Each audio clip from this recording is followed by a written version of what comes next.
Hi, I'm Eric at Frog Valley Tropical Fruit Farm, and this is Florida Natural Farming. Today I'm going to talk about how to increase fruit tree fruit production and phytochemical content in your fruit through functional farming. Functional farming is basically natural farming. It's a regenerative form of farming that looks at the whole system, somewhat like biodynamic farming does. We used to be biodynamic certified and organic certified, and we aren't any longer.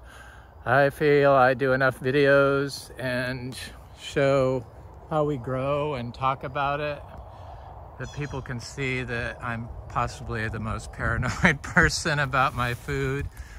And so I'm going to talk about how we increase fruit production, and I'm also going to talk about how many banana trees do you need to get bananas every day all year. So I'm going to do that. I'm going to cut some bananas. I'm over here in front of this star fruit tree that, you know, anybody in Florida that has a star fruit tree knows they produce fruit pretty much constantly. And I'm looking for some flowers on this little tree, but I don't see any. Oh yeah, there's some flowers starting up there. So it's like doing its thing. Yeah, there's some right there.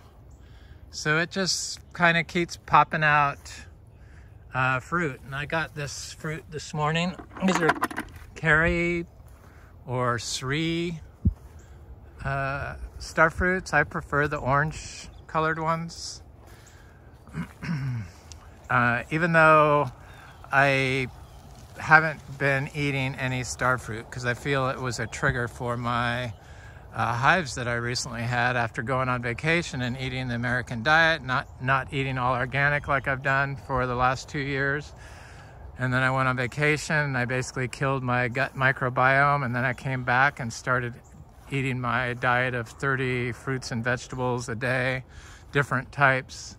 So I get a plethora of phytonutrients because I'm vegan.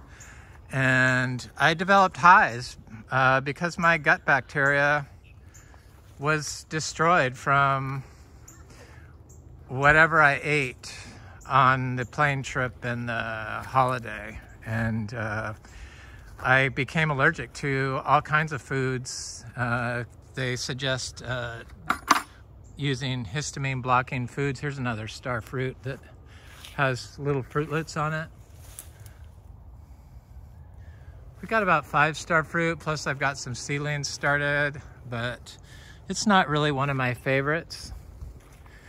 So I developed hives, and the way to get rid of it is by a plant, or by limiting your exposure to high histamine foods. Look at this little Achachairu seedling from our fruit that I planted this year, and it is like, it's huge, and it's super green, and it's this from our seeds, and it's 10 inches tall just in since May or June, July, August, September, October, 5 months. It's 10 inches tall. That wasn't always the case for our fruit trees to be fast growing, especially the Garcinias, which are well known to be very slow growers for the first several years. But now, because we've focused on soil health for so long and look at the whole system and combine various forms of regenerative agriculture, natural farming methods, known natural farming methods in permaculture and syntropic, to grow in this functional farming approach of agriculture. So I developed all these hives, and they wanted me to limit my plants that I was eating, so I cut bread out, and it got better. But my friend Frank said, why don't you get some antihistamine foods in your system? He's a nurse. Him and his wife Annette are nurses, and registered nurses. And I'm like, oh, that's through tea. So he suggested nettle tea, and I thought, oh yeah, I haven't been making my fruit leaf tea. So I instantly went out and picked like 30 different fruit leaves and made a tea. I did a video of it 2 videos ago, and my hives completely went away. And so I've been making tea ever since, and I made a 47 different plant leaf tea. And then this morning I had my powders. So I've already eaten 60 plants today, and I haven't even had breakfast. So 60 different plants. So I have never had any ill effects by mixing all these fruit leaf teas, but if you're unsure of what to do, please consult with your doctor. But they are starting to make recommendations for dietary recommendations for bioactive compounds in food. I'm going to do a link to it in the reference section. And bioactive compounds are phytochemicals, and phytochemicals are made by plants to combat abiotic and biotic stressors. So natural stressors like rain or drought or freeze or insects, they produce these chemicals, phytochemicals that not only some of them are elicitors for plant growth, but they also the plant signals to its environment through its exudates or through its tissue, I guess. I don't know exactly everything, but and then they with the help of the fungi, they get the bacteria needed so that they can produce these phytochemicals. So they're saying that in order to increase the phytochemical composition of your plant, it's best to have do a functional systems approach and functional agriculture approach. So the whole system. So look at the whole system, which is what we do.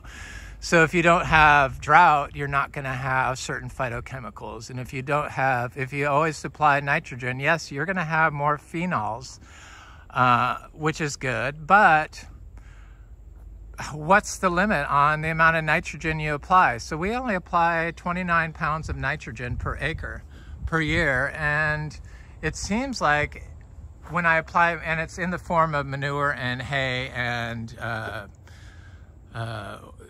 urine, which is what makes up our compost. And when we were biodynamic compost, they made us figure out how much nitrogen to carbon ratio, and they made us make you make compost to grow your seeds in it. So you have to make your own compost. You can't purchase anything. So we get quite a few bananas on our bananas, and right now we have I've divided 350 pups. So I planted 345 banana pups, and we're starting to get bananas regularly. This isn't the biggest rack, but what I have found that with bananas, if you keep pulling off pups, the racks are going to be smaller. So even though this is a big clump, I pulled off a lot of pups off that particular banana, and I did pull pups off this banana. But even the small racks add up. This one, I didn't pull pups off of it because it was way in there next to my heliconia, and so I pulled pups off this side. So this rack is bigger.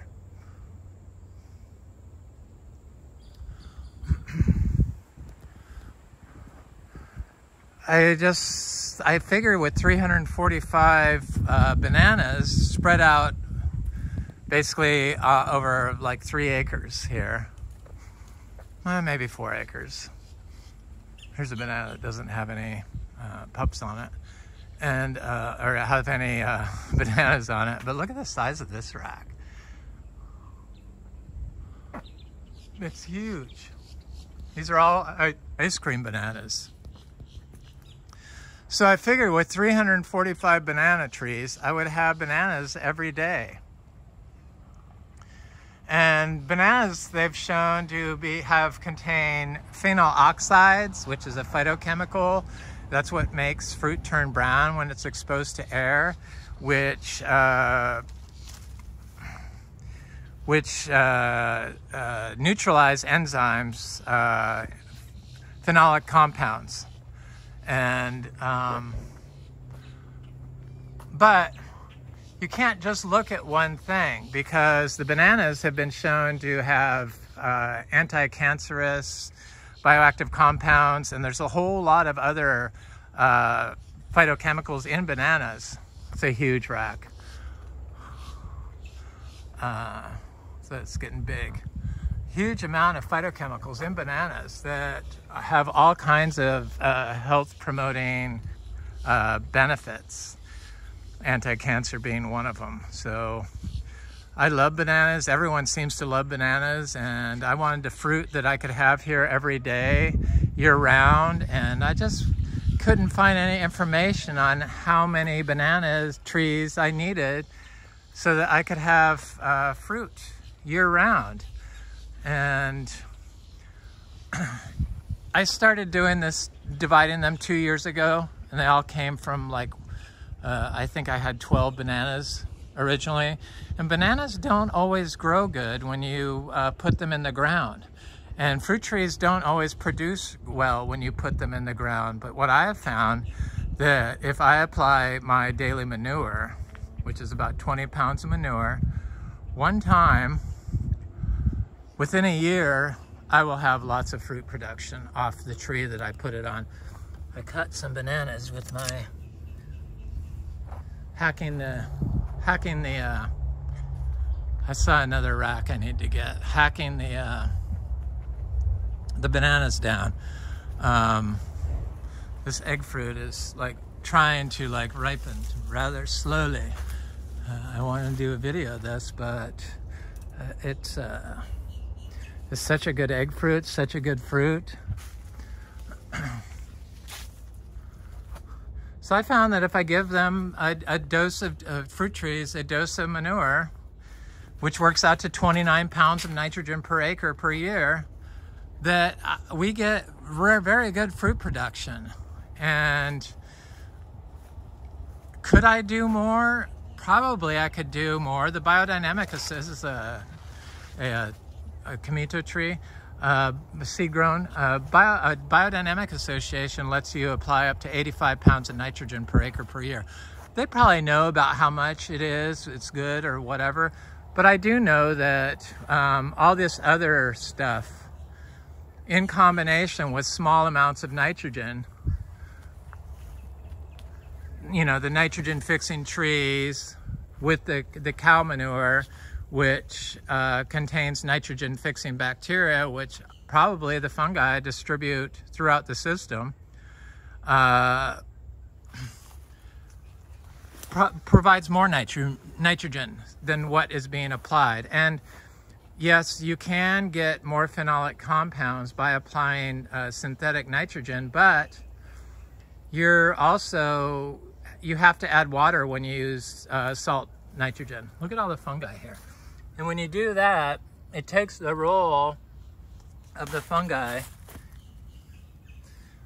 away from, you know, the nutrient and the bacteria supplying mycorrhizal fungi that work in unison with all the other fungi, the endophytic fungi, the saprophytic fungi, to give the plants the nutrients it needs and the bacteria it needs during times of stress. So sure, you might increase the phenolic compound, but I believe you need all the other stuff too. You can't just look at one item, and that's the whole problem with medicine, centralized medicine. And I've been watching a lot of Dr. Jack Kruse, K-R-U-S-E, probably the most brilliant guy I've ever seen or listened to, and his stuff is like so complicated. He's a neurosurgeon, but you can get the gist of what he's saying. A lot of what he says is sunlight can fix a lot of disease issues. It can remove deuterium from you,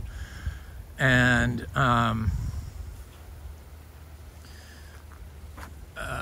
LDL cholesterol, and we really need it. So getting morning sunlight can remove histamines from your system.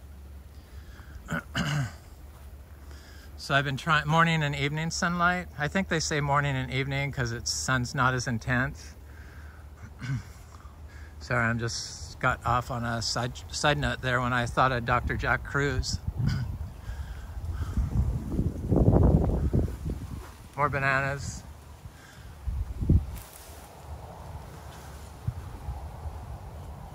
So we look at the soil, we take a soil health perspective and combine it with all these natural forms of farming that are well known.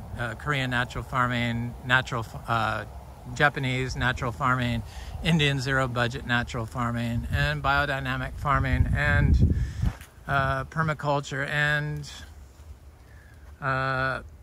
boy, my little aeroids look great. And syntropic agroforestry. Look at my durian. Never been watered, and look at how nice they look.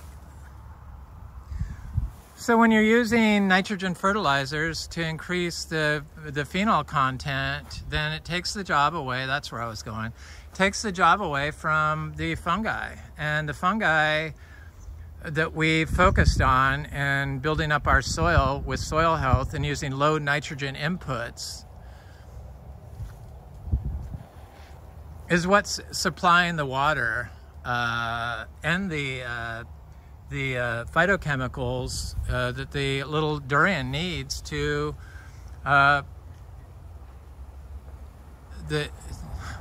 the water and the bacteria and other microorganisms that the little seedling durian tree needs to make phytochemicals that will help it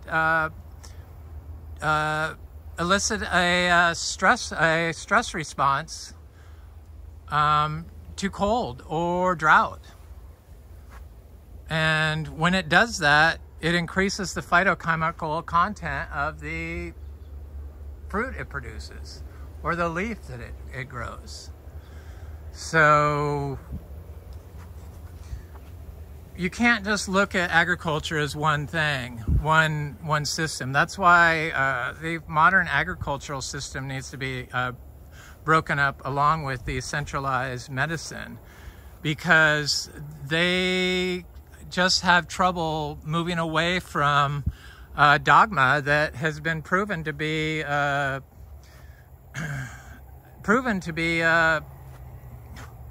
harmful to the plants. This is why citrus only lives 15 years, and it's a long-lived fruit tree. You know, it should live 75 or more. But in Florida, they only live 15 years because they use all these chemicals. So they're not healthy. It's just like us eating food and sitting on the couch. Sure, you're going to grow and you're going to be big, but you're not going to be healthy. So you need to get out in the sunlight, and you need to exercise, and you need to eat right in order to be healthy. You have to look at everything. So in medicine, they only look at they look at the disease and look at a way to mask it. They don't look at the whole root cause of what's causing the disease. And it's the same thing with agriculture. So citrus has all these issues. But I know from my experience here that that plants here that get disease or are stunted or don't grow, it's because of the compaction. But yet in the Florida farm plan, what they suggest you do is they mow in between the rows, and you clear all the roots from around the plant because it competes with your nutrients. Well, the plant's not going to be able to uptake those nutrients because the water cycle isn't working correctly, and that's why we have an over-nutrient polluted waterways and polluted waterways in Florida. We have the most polluted lakes in the nation because of dogma taught in modern agriculture. So they don't even look at the health of the soil. They look at the bug they want to kill. So if you're not looking at the soil and the compaction you cause by your recommendations, then you're never going to be able to fix the system. And I know from my experience here that all of our problems that we have here were created from this being a mowed lawn. So it was highly compacted soil. And I just didn't realize that at first. I continued mowing and doing it the same way. mowing and mowing and mowing and putting wood chips down and removing everything from around my little fruit trees. And in a dry farm system, most of them would die. So, or just stay stunted. So until I took some soil classes and figured out that disturbance affects sand the most. So sand is the most easily disturbed soil. So you don't want soil disturbance. So when you stop walking on it and stop mowing on it, all these weeds and grasses that nature wants to put in grow. And so with the living root and the cover, it slowly starts fixing the compaction issues. This is a sweet giant ubijay. It's looking great. Can't believe I just walked around and got 47 different leaves yesterday. So they don't look at the soil health. They don't look at the compaction in the soil. They don't look at the water cycle not being able to work correctly.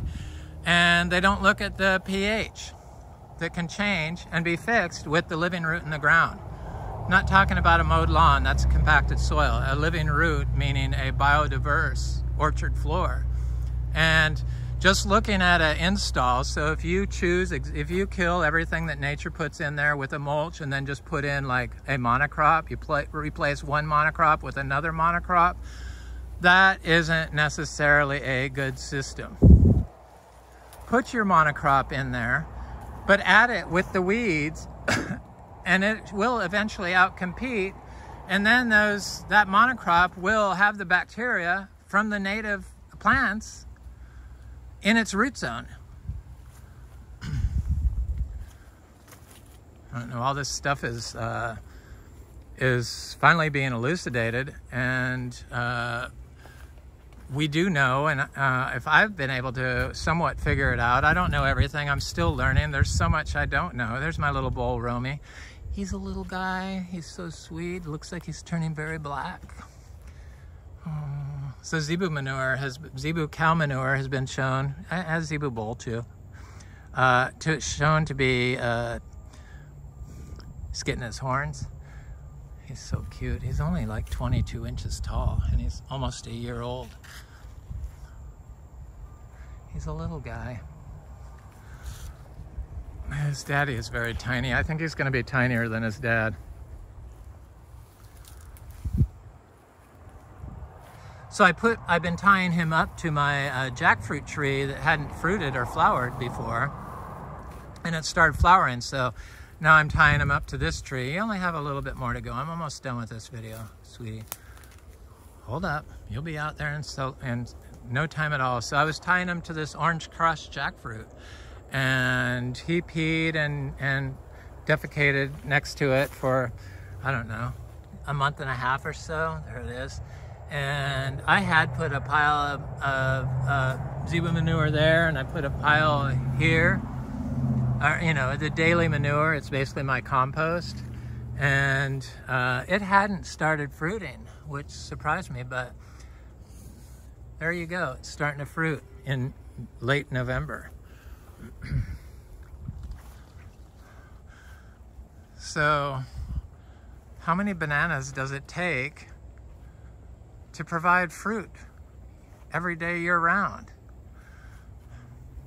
So you notice the bananas after they grow and you stop removing the pups, then they start getting more and more. So each banana now has, I did remove pups off these recently. I just couldn't help myself. That's why I got up to 345. I do want to get up to like 500 banana trees because I figured that's the number.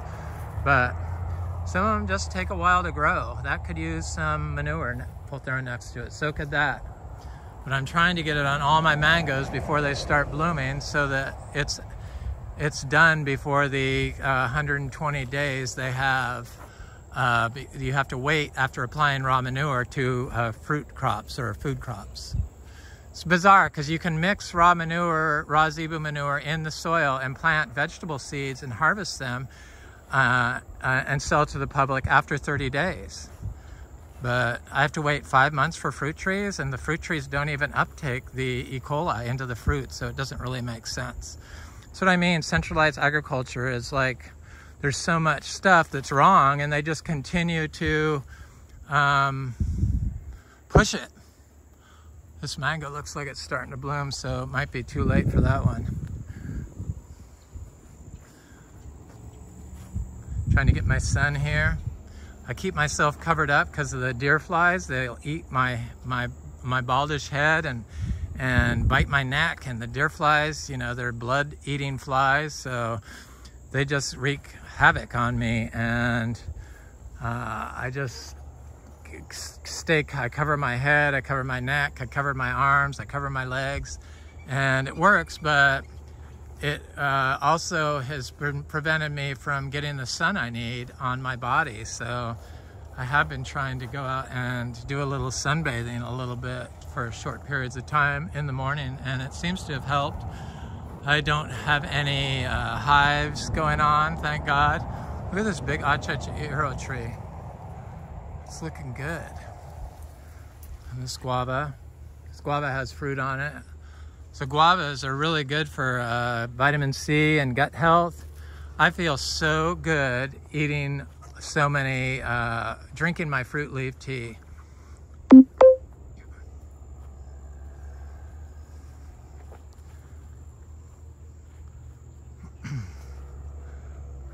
Just looking at the bananas, they look good. So when I apply my daily manure next to fruit trees, they usually always start fruiting, but those jackfruits for some reason did not. I'm not sure why that was. I'm not sure if they would have started fruiting if I hadn't tied my little bowl up next to it, but maybe it needed the extra urine from him peeing there next to it. So this is a small rack because I definitely pulled the pups off this because this is a trail and I didn't want the bananas growing in my trail because I didn't want to change where I was mowing. So I saw a rack of bananas ripe. It's the thing, I don't see all this fruit unless I come out here and look for it all the time. I need to pick some lemons. I got a lot of Miko lemons that are ripe and ready to go. Look at how nice these lemons are. This is our own lemon, and I can't sell lemons because they make you send them to a packing house and have them sprayed with chemicals because they're so paranoid about greening. And I see that the black sapote is finally ready. So it starts lifting off. It starts lifting off the skin, and you can see my finger underneath there. The top part, and see it, and then it's ready to pick. So I'm going to pick that one. I'm going to come back here and check some more. There it is, the first black sapote of the season. I imagine we'll have black sapote to sell. I'm going to sell them cheap. So I know my friend Tim, who's a really good grower in St. Lucie County. He loves our black sapotes. So what did I do with that machete? I got too excited about my black sapote. There it is. Bananas. This is about bananas. I have a little a curry leaf tree here. It's doing good. I have a big curry leaf tree. I've got some neem trees. Finally, here's one of my daily manure. Here's a little cashew seedling. A lot of people don't like this messy form of gardening, but we don't have to water anything, and I don't have to fertilize all the time. I know the modern agricultural people that give farming advice tell you to fertilize bananas once a month with 10-10-10, but that's not the way to get phenolic compounds in your fruit. So I'm gonna just, boy, they're just falling off. Probably waited too long for this one. I have to come here and Look at those. Tree-ripened bananas are so good. They smell really good too. Let me get out of here. 10, 10, 10. So we don't have to do any of that stuff. We just plant the bananas, and if I didn't take pups off them, we'd probably have a lot more fruit right now, and we'd definitely have bigger racks. But I was so aggressive removing the pups that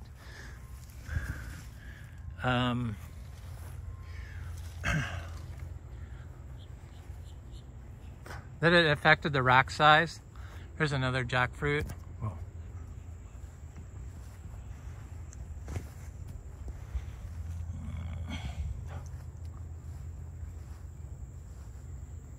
I have to eat this banana. I love bananas. Bananas is one of those things they told me not to eat because it's phenolic compounds are antihistamines. So phytochemicals, the phenolic compounds, phenols especially, are antihistamines. So this was one of the fruits that they suggest not to eat. Avocados is a fruit they suggest not to eat because it has phenyl oxidase, which eats phenolic compounds in your stomach, neutralizes them. But I wasn't about to quit eating bananas or quit eating avocados. I started eating my bread again, thank God, and I don't have any issues. I'm just looking at that beautiful guanacaste tree. It's huge. Anyway, everything's looking good here. The fruit production is way beyond what I thought was possible. This is Eric at Frog Valley Tropical Fruit Farm, and this is Florida Natural Farming. And that was functional farming, looking at the whole systems approach for fruit production and how we get fruit production in our bananas, and how many banana trees does it take to get fruit every single day, year round. I'm not really sure on that. I wish somebody had the answer, but I'm getting there. Maybe in a year or two I'll know. Have an excellent day.